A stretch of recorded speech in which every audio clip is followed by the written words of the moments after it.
네, 안녕하세요. 창필주입니다. 오늘 말씀드릴 주제는 사업한다고 직장 좀 그만두지 마세요 라는 주제로 말씀을 좀 드릴 건데요. 부제로는 사업하기 전에 직장을 다니면서 먼저 해야 될 일, 그런 부분에 대해서 좀 말씀을 좀 드리겠습니다. 제가 잘 기억이 안 나긴 하는데 미국의 기업이든 한국 기업이든 대단한 기업을 만든 그 사람들도, 창업주들도 사업하겠다고 대책 없이 회사를 뛰쳐나오진 않았습니다. 애플을 만든 스티브 잡스도 있지만 또 다른 스티브가 있잖아요. 스티브 워즈니악이라는 그 인물도 HP 회사라고 하는 그 기업에서 회사를 그만두지 않은 상태에서 약 1년간 먹고 사는 거는 그래도 해결을 하면서 그렇게 창업을 했습니다. 그냥 스티브 잡스하고 둘이 마음이 맞아가지고 쿵짝 해가지고 자동차 차고에서 회사를 뚝딱 세워서 성공한 아름다운 스토리가 아니라는 얘기입니다. 그 1년 동안 창업가의 마인드는 분명하게 가졌지만 내가 창업을 해서 꼭 성공을 해야 되겠다는 그런 강력한 동기부여와 마음은 가졌지만 그래도 밥은 먹으면서 회사라는 울타리 안에서 인프라를 10분 활용을 해가지고요, 나의 컴퓨터 사업을 연구하고 조급하지 않게 모든 것이 준비가 되었다는 확신을 한 다음에 그 다음에 창업을 한 거죠. 세계적인 인터넷 경매 사이트 이베이의 창업자도 그냥 바로 뚝딱 해서 한 게 아니라 어떻게 보면 좀 얍삽하게 자신이 하고 있었던 프로그래머 일을 계속 하면서 사이트를 운영하다가 자신의 월급보다 창업을 해서 얻는 그 수익이 훨씬 더 커졌을 때 그때 회사를 그만뒀습니다.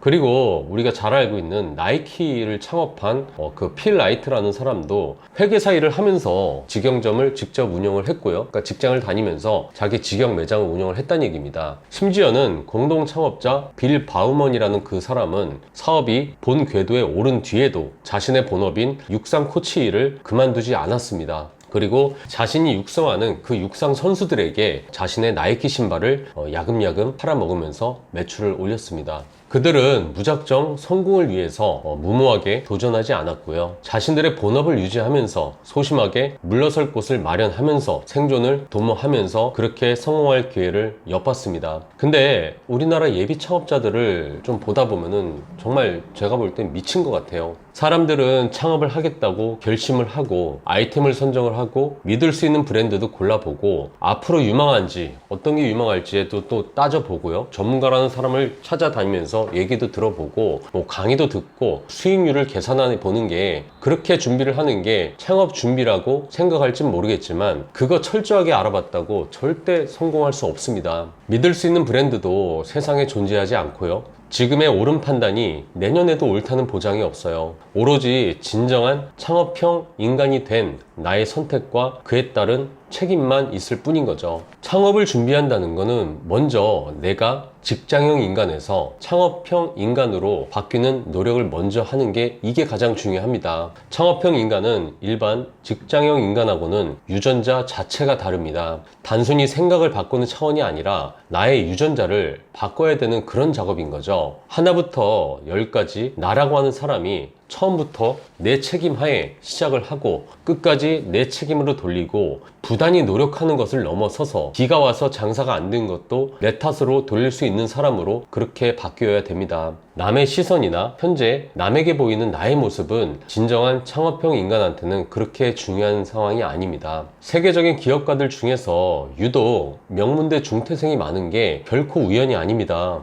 창업가들에게 그까지 사회적으로 인정받는 명문대라는 간판은 나의 성공에 불필요한 요소라고 생각했을 가능성이 큽니다. 명문대 중퇴 스토리 정도는 어느 정도 쓸모가 있을진 모르지만 말이죠. 지금 다니고 있는 이 회사가 나의 창업에 도움이 될 것인가, 그런 것들이 중요하지 사회적으로 저 회사를 다니는 게 나를 알아주지 이런 생각을 하는 거는 애초에 그 사람들의 머릿속에는 애초에 발을 붙이지 못합니다. 저 역시 창업을 하기 전에 회사를 다녔습니다. 회사를 다녀야 의식주가 해결이 되고 의식주가 해결이 되어야 정상적인 사고를 할 수가 있습니다. 그랬을 때 이왕이면 나의 창업과 관련이 있는 회사라면 창업 창업가 입장에서 창업 전에 많은 것에 힌트를 얻을 수가 있습니다. 같은 프랜차이즈 회사를 다녀도 창업가 입장으로 그런 생각을 갖고 다니게 되면 나의 일이 될 수 있는 그 회사의 미래에 내 일이 될 수 있는 그 회사의 일거수일투족을 관찰하고 장단점을 파악하고요. 어떻게 준비할 것인가로 눈망울이 똘망똘망해지지만 같은 회사를 다닌다고 하더라도 그냥 직원으로 다니면 퇴근 시간만 그냥 기다릴 뿐인 거고 휴가 생각만 하고 일이 많으면 월급도 이렇게 쥐꼬리만 하는데 왜 이렇게 일을 많이 시켜? 이렇게 불평만 늘어놓게 되겠죠.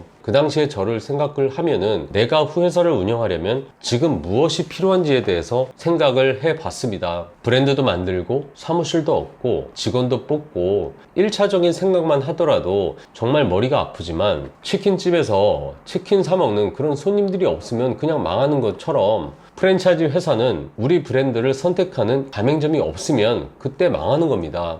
음식점을 해서 음식 맛이 조금 남들보단 좀 떨어진다 하더라도 그 집 주인 아주머니가 깨끗하게 음식을 만들고 임신 좋게 이렇게 퍼주시는 분이라고 소문만 나도 어쨌든 살아남을 수 있는 그런 음식점이 되듯이 저는 거창한 나만의 브랜드를 만들겠다는 그런 포부 대신에 우리 회사에 가맹점을 하려는 사람들에게 나라고 하는 사람에 대해서 일을 참 열심히 하고 나쁜 사람이 아닌 그런 사람으로 남들에게 보여주고 싶었습니다. 저는 요리를 배우지도 않았고 경영 기술을 익히지도 않았고 프랜차이즈 대해서도 당시에 뭐가 뭔지도 잘 몰랐지만 그 당시 제가 다니던 그 회사의 브랜드를 하려는 예비 가맹점주들에게 나의 회사, 나의 브랜드를 하는 사람처럼 그렇게 상대를 대했고요. 열심히 하는 모습을 정말 보여주고 싶었습니다. 그것이 제가 창업형 인간으로 바뀌기 시작한 그런 계기였던 것 같아요. 일을 굉장히 열심히 하면서 착한 애, 그렇게 예비 가맹점주들에게 저라고 하는 사람을 보이게 하고 싶었습니다. 정말 어떻게 보면 굉장히 간단하죠. 그리고 저는 사람들에게 그렇게 보이기 위해서 그날부터 외식업에 종사를 하는 사람으로서 맛집 블로거가 되기로 결심을 했고요. 어차피 먹는 음식 항상 똑같은 곳이 아니라 다른 곳에서 식사를 하면서 주관적으로 그 식당들에 대해서 자세히 평가를 하면서요. 블로그에 차곡차곡 그 기록들을 쌓았습니다. 그리고 그날부터 저는 제가 하는 일에 대해서 사진과 함께 블로그에다가 제 일기를 남기기 시작했습니다. 상담을 하고 상권을 다니면서 그 상권을 다녔던 그 길목에 있는 그 건물들의 사진을 찍고요. 건물의 장단점에 대해서 그 상가의 장단점에 대해서 제 개인적인 의견을 계속해서 올리게 되었고요. 임대차 계약 과정도 올리고 창업자가 조심해야 될 것 그때그때마다 제가 보고 느꼈던 조심해야 될 것들에 대해서도 올리고요. 인허가를 받기 위해서 구청이나 세무서 왔다 갔다 했던 그런 내용들 그런 일거수일투족들을 다 그렇게 올렸습니다. 타 매장의 매출과 함께 왜 이렇게 매출이 나왔는지에 대해서도 객관적인 자료를 첨부해서 올리기도 했고요. 그냥 발로 뛰면서 일을 했던 모습, 상권 파악을 위해서 지하철역 몇 정거장을 하염없이 걸었다라고 하는 어떻게 보면 요즘 시대의 브이로그라고 할 수 있는 그런 내용들도 올렸습니다.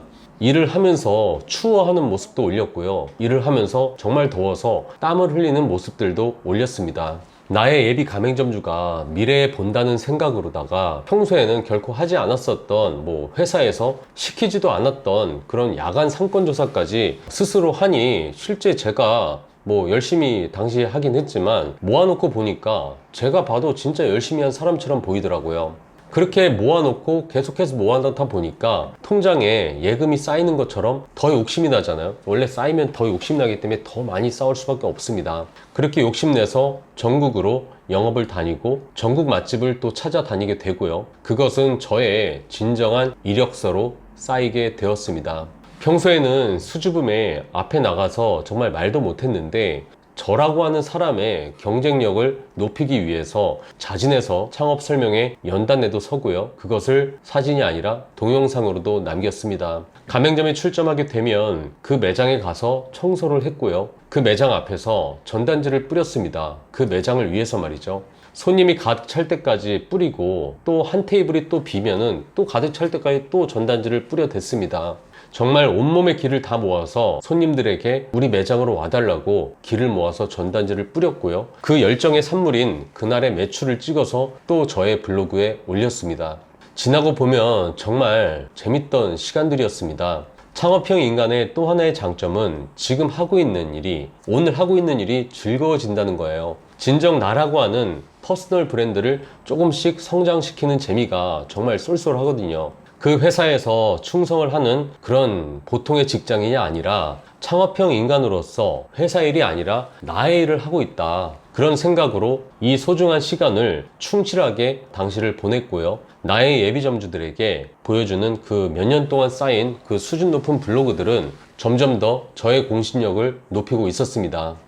그리고 몇 년이 지나자 어떤 기관에서 공식적으로 제 블로그를 인정을 받는 건 아니지만 예비 가맹점주들의 눈에는 제가 맛집 전문가가 되어 있었고요, 상권 전문가가 되어 있었고 가맹점을 위해 열심히 하는 사람처럼 그렇게 보이게 되었습니다. 그리고 몇 년간 그렇게 스스로 쌓아온 그 이력서는 우연한 기회에 창업을 하고요, 돈 한 푼 없이 시작했던 사업 초기에 가맹점을 유치하고 회사가 안정을 찾는 데 있어서 정말 큰 도움이 되었습니다.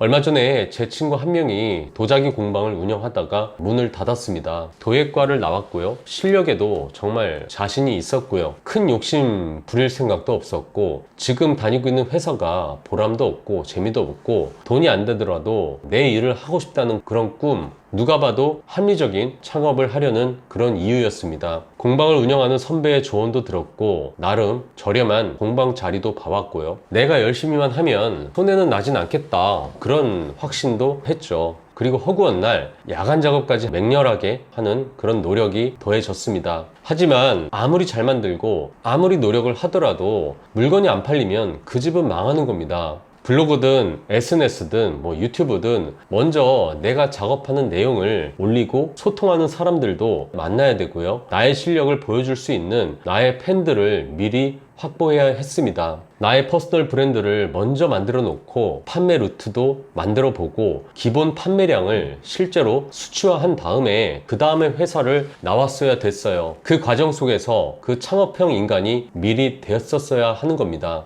어떻게 보면 그렇게 영세하고 스타트업의 하나인 그런 1인 기업이 수년간 스스로 쌓아온 그런 검증된 그런 이력서가 없다면 누가 그 물건을 사주겠어요? 창업형 인간이 되고 퍼스널 브랜드를 먼저 쌓지 않으면 실패했을 때 창업 자체에 대한 불신과 자신의 노력에 대한 배신감으로 창업자 본인이 스스로 굉장히 고통스러워 합니다. 창업은 절대 하면 안 된다고, 내가 해봤는데 그거 아무나 하는 거 아니다, 주변 사람들에게 별세 반대를 하기도 하고 말이죠. 사실 창업 자체는 아무런 죄가 없는데도 말입니다. 인테리어 회사를 지금 다니고 있다면 내 회사라고 생각하고 내가 공사를 한 현장을 모조리 찍어서 수년간의 기록으로 신뢰를 남기고 그 다음에 인테리어 회사를 창업을 하십시오. 내가 지금 여행사를 다니고 있다면 내 회사라고 생각을 하고 내가 만난 고객들과의 아름다운 추억을 수년 동안 기록해서 남기고 그 다음에 여행사 창업을 생각을 하십시오. 하다못해 5분기나 주방업체를 내가 다니고 있다면 내 회사라고 생각을 하고 그렇게 내가 직접 설치한 곳을 다 사진으로 찍고요, 사후 관리하는 그런 AS 하는 모습까지 다 남기고 그 다음에 나중에 창업 자금이 생기면 그때 주방업체를 창업하세요. 수년간 열정적으로 AS를 하는 모습을 본 그런 고객들은 격떨어지게 다른 회사랑 비교해서 가격 차이 조금 난다고 그렇게 업체를 변경하지는 않을 겁니다. 그리고 그것을 계속해서 또 남기게 되면 그 주방기기 회사는 점점 더 발전을 해 나가겠죠. 창업은 내가 어느 곳에 몸담고 있던지 그곳에서 먼저 창업형 인간으로 바뀌어야 되고요, 그 다음에 나라고 하는 그 개인의 퍼스널 브랜드를 만들어야 되고 그 다음에 창업을 생각을 해야 됩니다. 그러니까 제발 사업한다고 직장 좀 그만두지 마세요. 이상 창필직이었습니다.